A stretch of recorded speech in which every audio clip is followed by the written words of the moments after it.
Sa halip na patulugin mo lang ang pera mo sa alkansya o kaya sa bangko, hayaan mo itong gumalaw at kumita para sa'yo. Nandito si G-Invest para tulungan kang kumita sa pagiging investor. Ang G-Invest ay isa sa mga features ng GCash app na ginagamit ng mga GCash users to invest gamit ang kani-kanilang mobile gadgets. Sa madaling salita, kailangan may laman ang GCash account mo dahil doon magmumula ang pera na siyang i-invest mo. This app helps money work for you. Welcome sa Unang Milyon, ang channel na tutulong sa'yo para makamit mo ang pangarap mong milyon. Kung hindi ka pa nakasubscribe, abay nahuhuli ka na. Kaya naman, subscribe muna. Ano nga ba ang mutual funds? Ito ay ang pinagsama-samang pera mula sa iba't ibang tao na siyang ginagamit sa mga investments. For example, nag-invest ka ng 50 pesos sa G-Invest mo. Since yun naman ang pinakamababang posible na maging investment ng isang investor. Tapos, nag-invest din ng kapatid mo ng 100 pesos. And then, nag-invest din ng kaibigan mo ng 450 pesos. Lahat ng perang yon ay pagsasamahin ng mga fund managers ng bawat mutual funds companies at sila na ang bahala para i-diversify ang kabuuang pera na nakolekta nila mula sa inyo, sa kapatid mo, sa kaibigan mo, o kung tawagin nga'y mga investors.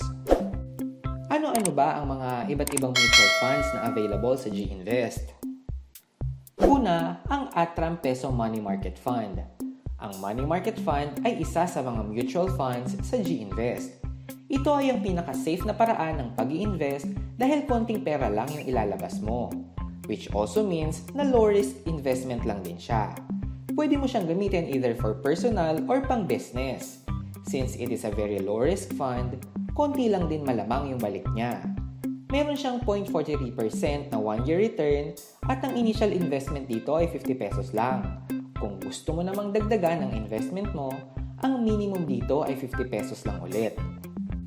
Pangalawa, ang Atram Total Return Peso Bond Fund. Simplihan lang natin. Ang bonds ay utang. So paano? Sabihin na natin nagpautang ka ng pera, of course through G-Invest, at kapag bumalik yung perang inutang sa'yo, may interest na. So ang return nito ay 1.78% sa loob ng isang taon at ang initial investment ay 50 pesos lang din. Kung gusto mo ulit magdagdag, ay pinakamababang idadagdag mo ay 50 pesos lang. Pangatlo, Atram Philippine Equity Smart Index Fund. Since it is an equity fund, then we are also talking about investing in stocks. Well, you should invest in stocks to own shares of companies. At iyon ang main goal ng G-Invest, which is to allow you to invest in big companies through investment funds. Ang tubo dito ay 8.66% sa isang taon.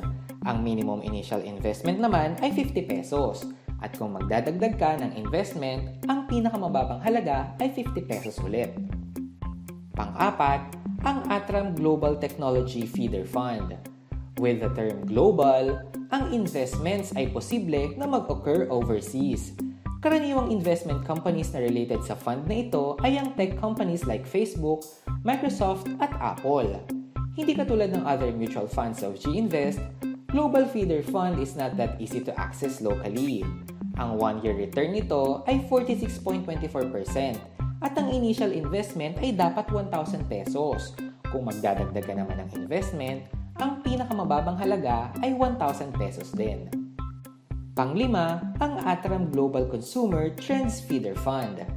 Isa naman itong fund na nag-i-invest sa malalaking kumpanya overseas na nagsusupply ng discretionary needs ng consumer gaya na lang ng Amazon, Facebook at Netflix. Ang 1-year return nito ay 42.55% at ang initial investment naman ay 1,000 pesos. Kung magdadagdag ka ulit ng investment dito, ang pinakamababang halaga ay 1,000 pesos. Ano naman ang mga advantages at disadvantages ng pag-i-invest sa G-Invest? Isa sa advantage nito ay swak for beginners at affordable. Madali lang siyang gamitin. User-friendly ang interface ng G-Invest kaya madaling maintindihan kung paano ito gamitin at easy to understand ang terms na ginagamit nila kaya hindi komplikado tignan para sa mga magsisimula pa lang. Pangalawa sa advantage ay no holding period. Mayroong funds na walang holding period at beneficial yon para sa iyong investor. Mayroon din namang may holding period, kaya dapat mong i-check muna ang details ng fund na yon. Ang disadvantage naman ay walang investment na risk-free. So basically, no investment is 100% safe. G-Invest is a platform which is in partnership with Atram, a mutual fund brokerage company. They offer safety and reliability. What makes it risky is that diversified ang funds na nakalagay sa mutual funds. So basically, safe ang pera mo sa G-Invest. Pero you should take into consideration the volatility, which is yung nagme-measure ng risk of security of the fund type kasi yun yung magdidictate ng loss at gains ng isang investor. So, the risk of losing your money in G-Invest is reduced since it is being managed professionally. Ito na ang pinakahihintay mo. Ano ang mga FAQs o mga frequently asked questions? Una, kailan ba dapat mag-buy at mag-sell ng investment? Unahin natin ang pag-buy. Siyempre, bibili ka ng investment kapag handa ka ng palaguin ang iyong pera through this platform at aware ka na sa lahat ng risk na maaari mong harapin. Kung handa ka na, ay kailangan mo namang pag-aralan kung aling stocks o funds ang dapat mong bilhin. Ang funds na iyong pipiliin ay dapat may magandang past performance para kahit papano'y masiguro mo na pataas ang halaga ng investment mo. Sa kabilang banda, ang pag-sell naman ng investments ay ginagawa kapag nais mo nang i-pull out ang iyong pera either dahil lumago na ito o nais mo nang gamitin o dahil lugi na ito at ayaw mo nang mabawasan pa. Linawin muna natin kung ano ang goal mo as an investor. Long-term gains ba o short-term profits? Ang long-term gains ay nakukuha ng investors na into buying and holding investments for a long period para sa malaking returns in the future. Mayroong fund managers ang G-Invest na nag-handle ng investments kaya hindi mo kailangang bantayan ito lagi. Samantala, ang short-term profits naman ay para sa traders na into buying and selling investments. Binibili nila ang stocks o funds sa mababang halaga at binibenta sa mataas na halaga. Dito malalaman natin kung kailan ka dapat mag-sell, after a few weeks and months lang ba o ilang years pa. Pangalawang katanungan, effective ba ang pagbili ng funds monthly o yung tinatawag nating peso cost averaging? Yes, sobrang effective nito. Isa tong investment strategy na sikat sa maraming investors. Hindi gaya sa ibang sitwasyon na ini-invest ng buo ang malaking ipon, sa peso cost averaging ay mag-i-invest ka buwan-buwan ng parehong amount sa parehong araw. Nakakatulong ito para maiwasan ang bad timing o kamalasan sa pag-invest. Isipin mo na lang ang mangyayari kapag ang malaking ipon mo ay nai-invest mo just before magkaroon ng malaking pagbagsak sa stock market. Malaki ang malulugi mo. Sa peso cost averaging, magiging smooth at consistent ang investment mo. Magkakaroon man ng downturn o upturn ay tuloy-tuloy ang pag-i-invest mo para sa future gains. Pero kung short-term profits ang habol mo, tandaan na mas magandang bumili ng stocks sa araw na mababa ang halaga nito at magbenta naman sa araw na mataas ng halaga. Bilang isang investor, mahalagang maging updated ka sa charts ng investment mo bago ka gumawa ng desisyon. Ito naman ang maganda sa G-Invest dahil mayroon ng mga fund managers na nag-handle ng pagpili ng selection at timing sa pag-i-invest. Ang kailangan mo na lang gawin ay maging consistent sa pag-i-invest para magkaroon ng mas maraming funds ang fund managers. Pangatlong katanungan, anong tool ang pwedeng gamitin para sa tamang timing ng buy and sell ng funds? Unfortunately, there is no such tool na makakapagsabi kung kailan ang pagtaas at pagbaba ng stock market. Kung may ganun lang, siguro lahat ng investors di na nakaka-experience ng losses. Pero, merong mga indicators na nagpapakita ng technical analysis sa pamamagitan ng charts. Ang charts na ito ay nagsasaad ng patterns of performance ng funds na magbibigay sa iyo ng idea kung dapat ka na bang mag-invest. Sa G-Invest feature mismo ay mayroon ka nang makikita na isang trendline kada investment product. Ang trendlines ay isang technical indicator na nagpapakita ng series of prices ng funds at direction nito kaya malalaman mo kung ang fund ay kasalukuyang nasa uptrend o downtrend. Tandaan na ang technical indicators ay nagdidikta lang ng past performances at hindi ng future. Hindi ito bolang kristal na magsasabi na paangat o pabagsak ang funds. Bukod pa ron, mayroon din mga websites na gumagawa at nagko-compile ng mga technical analysis ng stocks mula sa iba't ibang kumpanya, gaya na lang ng Yahoo Finance, Motley Fool Stock Advisor at Bloomberg. Kaya lang, ang mga information sa websites na ito ay hindi libre. Sulit rin naman ang subscription fees dahil bukod sa charts ay naglalaman rin ang mga website na to ng up-to-date market news at advices. Pang-apat na katanungan, paano ko malalaman kung kumikita na o nalulugi na ang investment ko? Every business day ay ina-update ni G-Invest ang market value ng investment mo. Kaya makikita mo kung tumataas o bumababa ang halaga nito anytime na gusto mo itong i-check. Titingnan mo lang ang diferensya sa current market value at ang order amount mo na nasa transaction history. Kasalukuyan na rin gumagawa ng bagong update ang G-Invest kung saan makikita mo na ng direkta kung mayroon kang gains o losses at ang saktong halaga nito. Panglimang katanungan, paano mag-withdraw ng investment o magbenta ng investment? Maaari mong ma-redeem ang iyong investment sa pamamagitan ng pag-click sa fund page na nasa GCash app. Pagkatapos nito ay may lalabas na confirmation page kasabay ang confirmation button at I agree checkbox. Matapos pindutin ang dalawang button ay may lalabas na redemption disclaimer na naglalaman ng detalye na maaaring may discrepancy sa amount na makukuha at sa amount na iyong inilagay sa redemption form. Matapos pindutin ang iyong final approval ay makaka-receive ka ng SMS notification.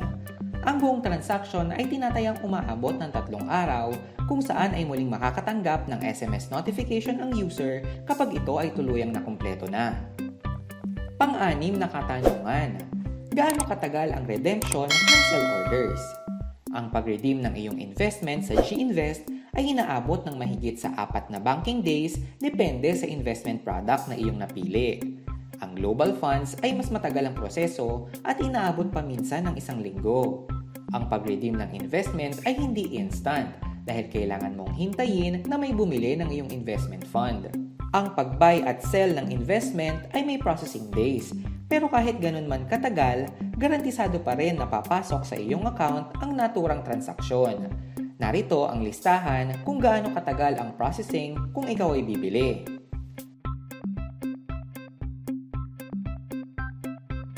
At ito naman ang processing days kung ikaw ay magbebenta ng iyong mga investments.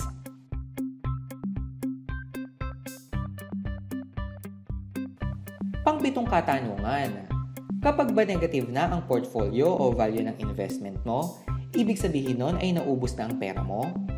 Ang pagkakaroon ng negative portfolio ay hindi nangangahulugang naubos na o nawala na ang pera mo. Ito ay investment loss situation kung saan mas mababa na ang investment return mo kumpara sa iyong input. Ang value ng iyong investment ay resulta ng market performance. Kung sakali man na mag-negative na ang portfolio mo, may babalik pa yon kapag muli nang tumaas ang value nito sa market. Pagtitiis at pagtsatsaga lang ang kailangan.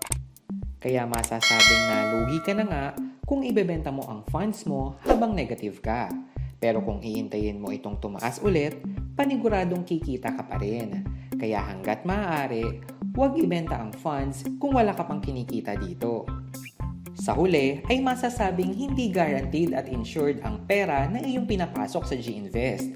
Gayon din naman sa iba pang uri ng financial markets tulad ng stock market. Ngunit sinisiguro ng GCash na mababa ang risk ng G-Invest kumpara sa ibang financial markets, kaya hindi ganun kadaling magne-negative agad ang portfolio mo. Pang-8 at ang panghuling katanungan, kung sakaling manakaw man ang cellphone mo, maaari mo bang ma-access ang iyong GCash o G-Invest para hindi manakaw pati ang e-money mo? Kung sakaling mawala o masira man ang iyong SIM card o cellphone, ay maaari mo pa ring ma-recover ang iyong GCash account kasama na ang mga amount na nakapaloob sa iyong G-Invest.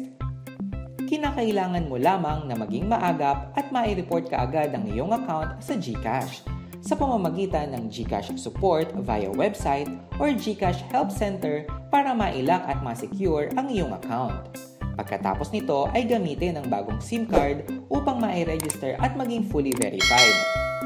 Sunod dito ay ang pag-file ng ticket through live chat na makikita sa help center na nasa sidebar ng iyong GCash account.